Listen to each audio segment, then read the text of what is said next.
அமலாக்கத்துறை நடத்திய 2 சோதனைகள் மற்றும் அதில் கண்டறியப்பட்ட பொருட்கள் குறித்து நீதிமன்றத்தில் கேள்வியானது எழுப்பப்பட்டிருக்கு. இது தொடர்பாக விளக்கம் அளிக்குமாறு அமலாக்கத்துறைக்கு உச்சநீதிமன்றம் உத்தரவிட்டிருக்கு.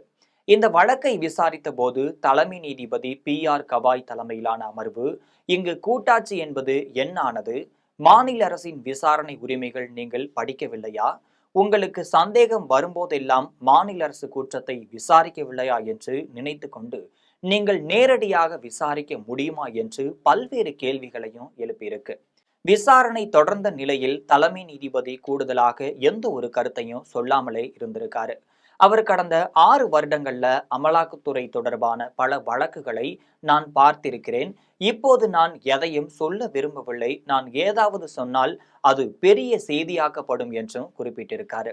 முன்னதாக இன்றைய விசாரணையில் மூத்த வழக்கறிஞர்களாக கபில் சிபேல் மற்றும் முகுல் ரோத்தகி தமிழக அரசு சார்பில் வாதிட்டிருக்காங்க.